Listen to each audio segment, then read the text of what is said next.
पद माननीय Tripathi ji, doctor Padmashri doctor Tripathi ji और मित्रों,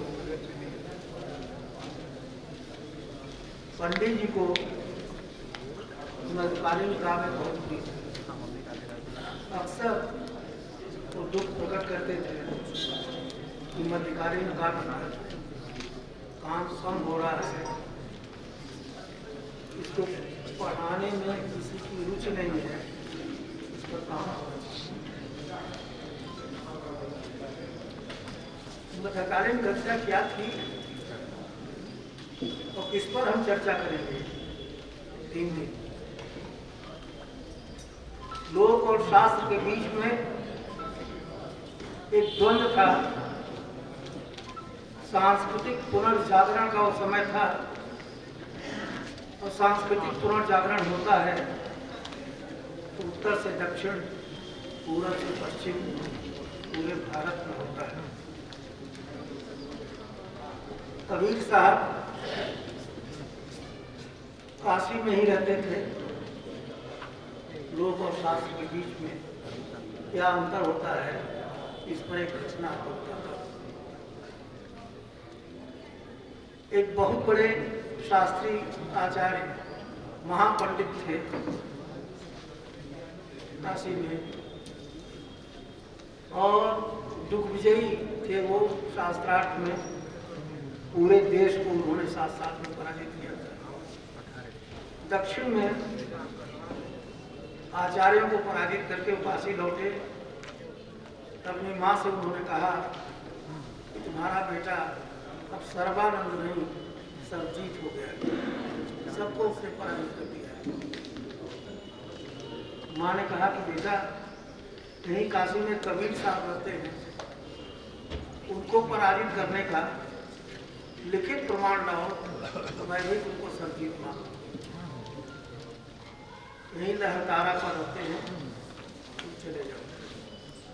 वो बैलों की पीठ पर ग्रंथ लाकर चलते थे, ताकि साथ साथ में किसी संदर्भ को प्रमाणित करना हो तो उसे तुरंत प्रमाणित कर सके।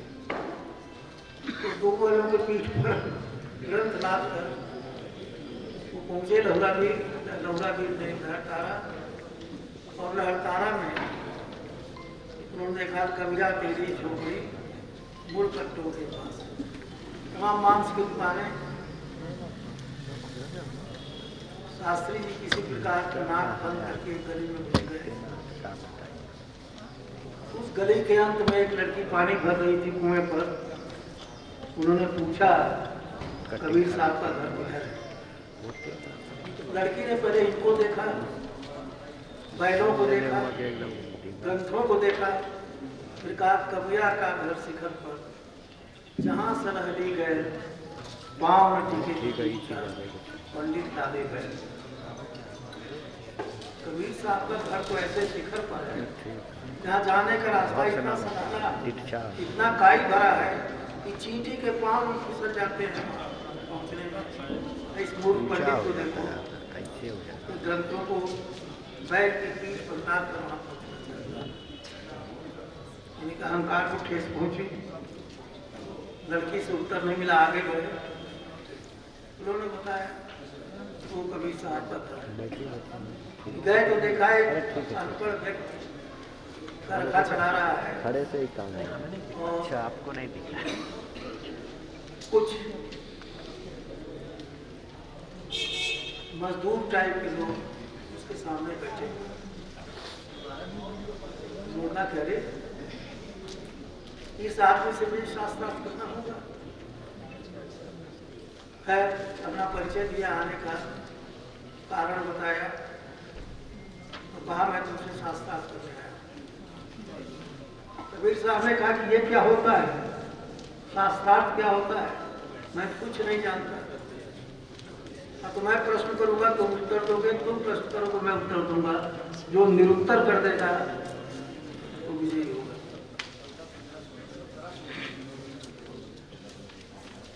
कहा मैं ये भी नहीं जानता, मस कागज छुओ नहीं, कलम गए हो नहीं हाथ। ऐसा करो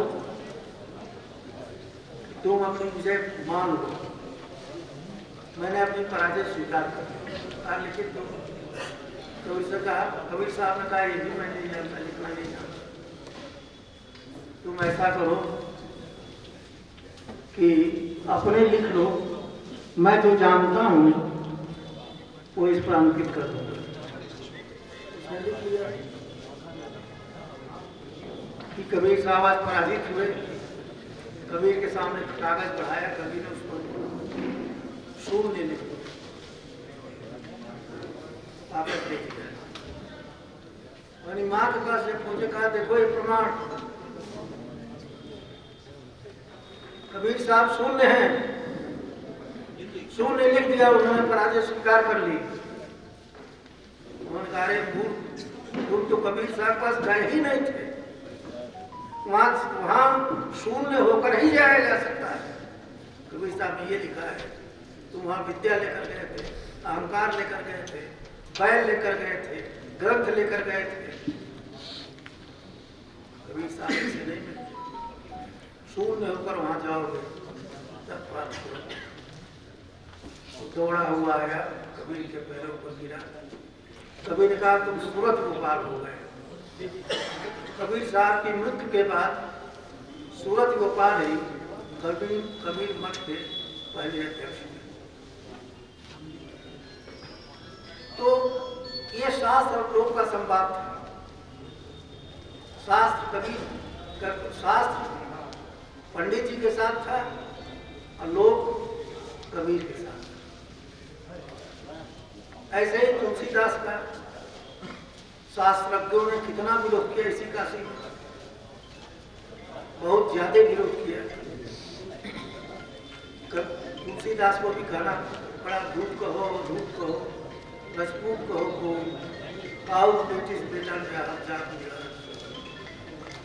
ये जो परंपरा थी वो केवल उत्तर प्रदेश और काशी में नहीं थी, ये पूरे भारत में थी। कश्मीर में लल्ला थी, जिसको लल्लते भी कहा जाता है, लल्ला थी, वो जात के मेहतर थे। तुकाराम थे महाराष्ट्र में, जात के बड़े थे। कबीर थे, जुलाहा थे, रैदास थे, चमार थे। ये सारे अत्यंत जातियों से आए हुए संत थे और अपने जीवन काल में ही समाज के द्वारा समाजित कर दिए। अगर समाजित नहीं किए जाते तो चित्तौड़ से मीराबाई गुरु प्राप्त करने के लिए काशी में रैदास के पास नहीं आते।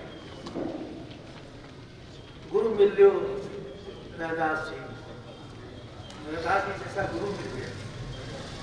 ये दक्षिण में आलवार भक्त थे, उसी एक शाखा थी। ये पूरा भारत, कुछ पढ़े लिखे आचार्य थे, जैसे ज्ञानेश्वर थे महाराष्ट्र में, तुलसीदास थे। तुलसीदास और ज्ञानेश्वर दोनों ने देव भाषा में नहीं लिखा, तो लोक भाषा में,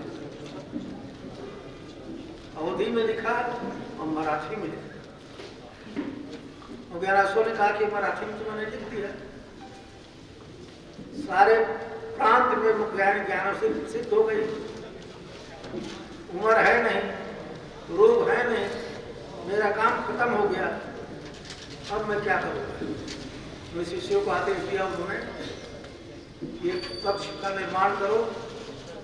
उस कक्ष में गए वो और उनका बाहर से ईंटे से चुन दो और जीवित समाधि बन गए। तो ये पूरा भारत भक्तिकाल की कविता से प्रभावित था। और एक और विलक्षण बात आपको देखने को मिलेगी कि कबीरदास भोजपुरी में लिखते थे, तुलसी अवधी में लिखते थे, विद्यापति मैथिली में लिखते थे। वे सब एक दूसरे के काव्य के मर्म को जानते थे।